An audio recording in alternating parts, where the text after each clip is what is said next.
Hello, everyone. This is the old bear at the old bear's den of Bigfoot again.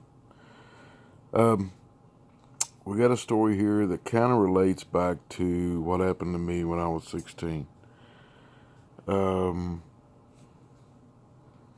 if you look back through the videos, you will find my personal interview,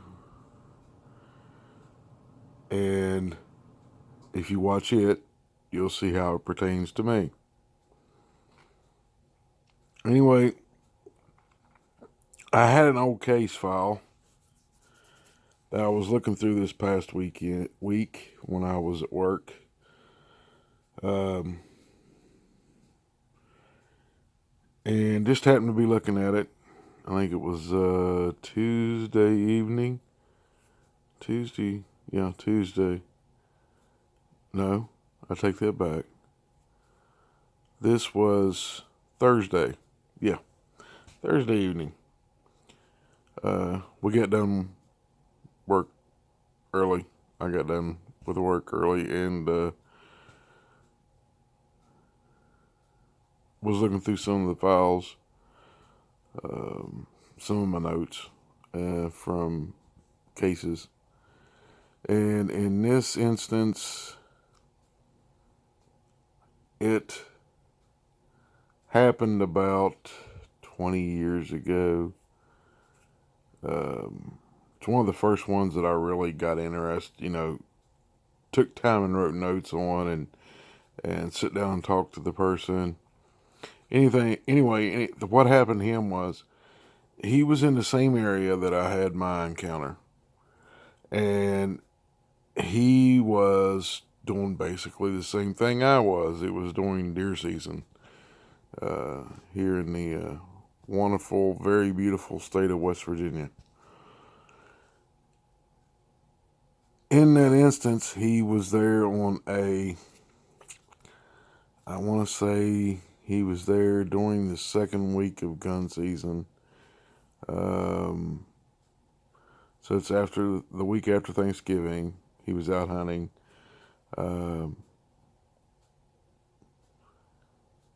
and it was late in the afternoon, sometime after 3 o'clock, between 3 and 4. And was deer hunting. I heard a noise, a grunt, and started looking around. He said it was a strange type of grunt. It wasn't a deer grunt, from a buck or a doe, but heard this grunt. And in the grunt, he looked around and didn't see anything. And he took a few more steps and was walking along um, one of the on a ridge, and was actually walking along the main ridge road in that area. And as he was walking along, he kind of caught sight uh, in this like pine thicket. Uh, there's pines around it. It's got like briars and stuff in it. Not too far into the pines, but there's a bunch of briars and everything, and some little trees that are on the edge. And it kind of, it kind of looks dense in there. But once you get in the pines, it's not. So he saw something, threw his rifle up, hoping that it was a buck deer. And he's looking around and he's just completely blown away by what he sees. He sees a hairy arm around a pine tree that's in there. Once you got into that little pine thicket, there was a few trees that are bigger, and there was a couple of pine trees that are real close together. Beside these 4 or 5 big trees, they'd been there a long time. The other ones were put in there because they had timbered around there, and for some reason they left the big pines. I don't know why, but they went in and cut this little area. I think it was an individual that cut it, and so that's what he was dealing with. Anyway, he saw a hairy black arm uh, around a tree. And then he said he was looking through his scope and this head popped out from the side of the tree. Just this much. Yeah, see? Yeah. That much of the face popped out. Looks strange, didn't it? Think if you saw that in a rifle scope. Anyway, he saw this in the rifle scope, and the thing instantly recognized that it was a gun, that he was holding a gun, pointed at it. This thing turned, disappeared behind the tree, turned, and started walking through the pines. And he could clearly see it walking away, and he was looking at it through the scope, and, well, he said it was just like 6.5, 7 foot tall. Could have been a female, could have been a male. Don't know. He didn't get to see the front. Didn't get to see the chest area to differentiate whether it was female or male. So that was what my notes were. Then, after I was reading through some of my notes, checking some of the other notes that I had from the years back, I got a phone call.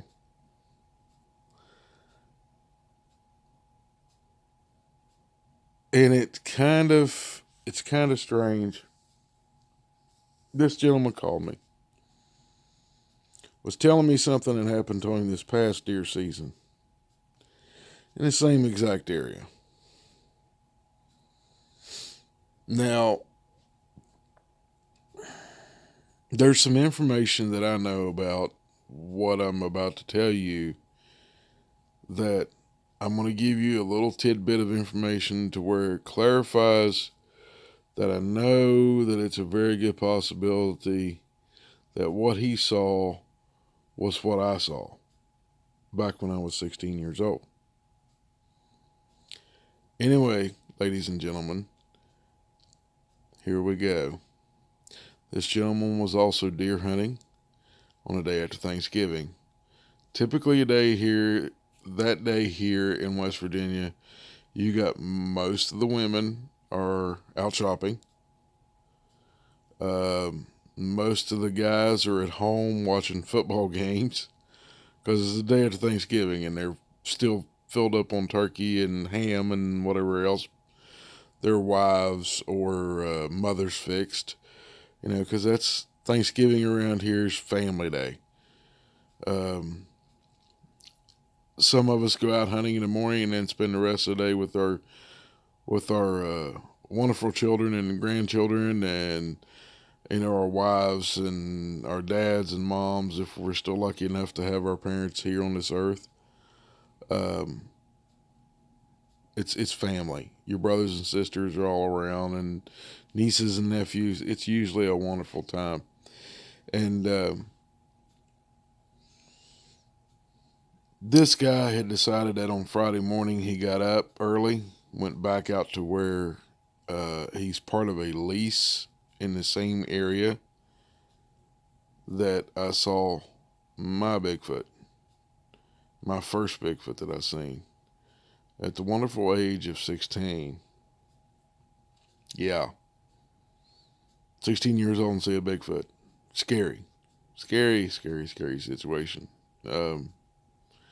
Anyway, he's down in the holler over the other side of the ridge from where I was at. It's on the back side of the hill that where I was sitting and saw my Bigfoot. Hunting in the holler. Been in there almost all day since daylight. Seen a few deer that morning.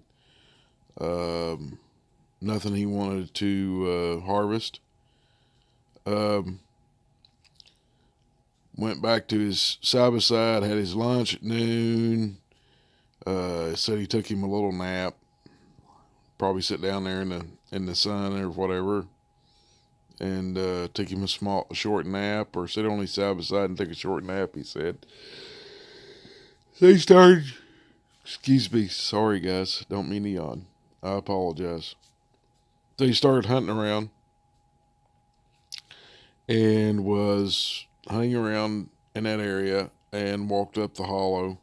About 3 to 4 o'clock, um, it starts getting dark. So by 5, it's usually dark. Uh, anyway, he wanted to go to this one certain spot. And when he got to that certain spot, he was standing there in the road getting ready to, to walk up the hill, up on a flat. He's always seen bucks in there. He's always seen does in there. He said he just wanted to go in there and sit and see if a buck would walk through that he would want to take and harvest. Excuse me. Oh, must be getting a cold. Anyway, he went through the process of he's standing there looking around. He noticed everything's quiet. There's no squirrels chattering, no chipmunks chirping, which them little things can be crazy. No birds. Doesn't hear any woodpeckers, chickadees and stuff like that here in the state of West Virginia. No sounds whatsoever in the woods. That should have been his first clue. But he didn't know, so you can't hold it against him. In the process, he is looking around, and he said maybe after standing there a minute or two, he heard this loud scream, which he described as a bear crossed with a woman screaming. Said it was a deep sound. And this put him on high alert, and he's looking around, wild-eyed, and like, what in the world is that? And about 20 seconds later, it does it again. This made him turn around and go back towards his side-by-side, which is 300-400 yards away. Maybe 300 yards away, I believe it was, he told me. He gets down there to his side-by-side, and when he's 50 feet from his side-by-side, something screams behind his side-by-side, 50, 60 yards away. That's what he told me. Said it reverberated in his chest, his whole body. It just shook him inside and out. And he's standing there shaking. And he just, fast walks to his side-by-side, puts his rifle in the side-by-side, took the clip out of it, and took the bolt. Yeah, trying to keep from sneezing. Opened the bolt to take the bullet out. Gets in, starts his side-by-side, turns around real quick, and now he thinks, oh my God, I got to go right towards this thing. Whatever in the world it is, it's done got him shook up. He does, he said his hands were shaking on the steering wheel. It was bothering him. So he goes and has to go up a hill right there near where this thing screamed. There's a rolled logging road that goes from the bottom of the holler to the top of the hill. I've been up and down that road a bunch of times. And it's pretty steep and rocky. There was loose rocks on it and loose gravel on it from where they had used it the last time they logged. Then the thing that happened to him was, it's got ruts in it. Well, he was in such a hurry, he picked the wrong rut to go up, and he got stuck in two-wheel drive. Usually you can go up and down the hill in two-wheel drive on a side-by-side or four-wheeler and not have no trouble. Excuse me. So he gets on, backs up, and when he backed up, he turned to look over his shoulder, threw his arm and looked over his shoulder, and he saw one.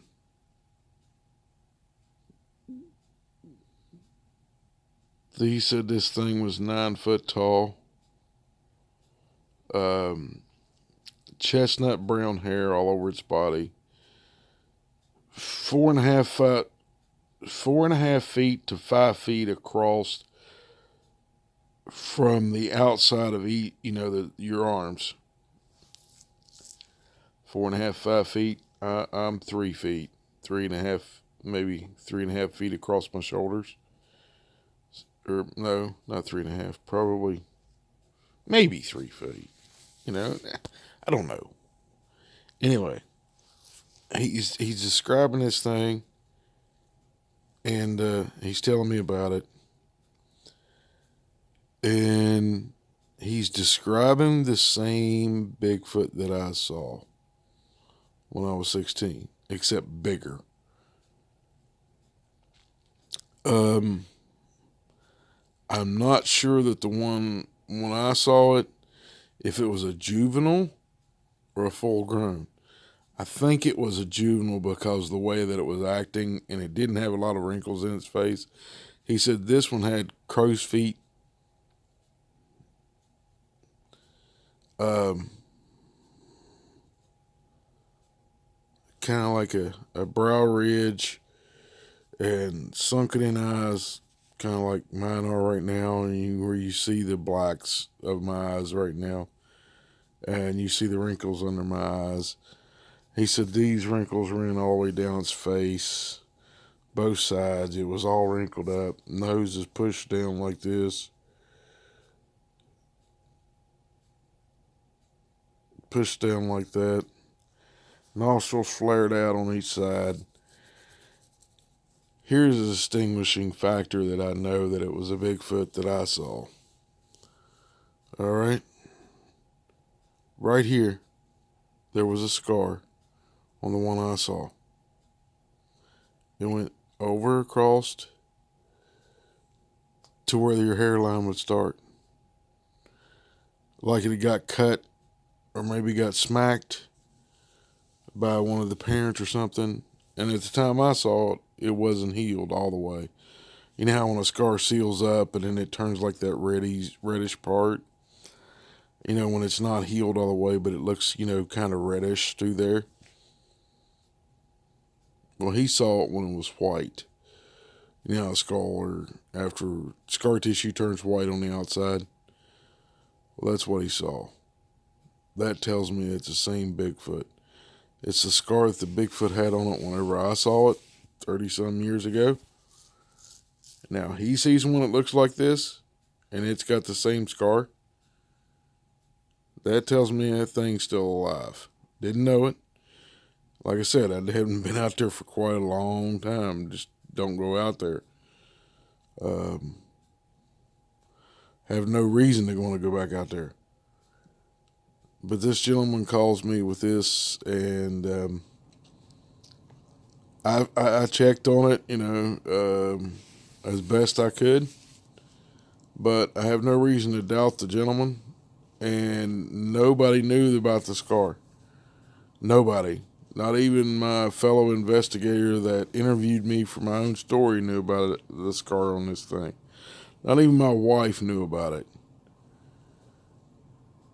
So there's something to tell you that this thing has lived for 40 years or better, 50 years. How can these things get to? If anybody has the answer, call me and let me know. I'd love to know how old they can be.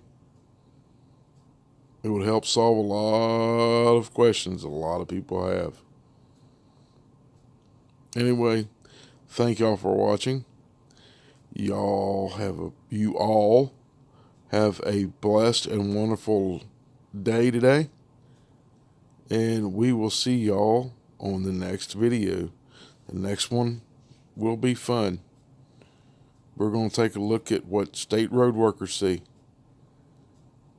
So be ready for it next weekend, gentlemen. And you wonderful ladies, be ready for it. Thank y'all. Y'all have a wonderful day.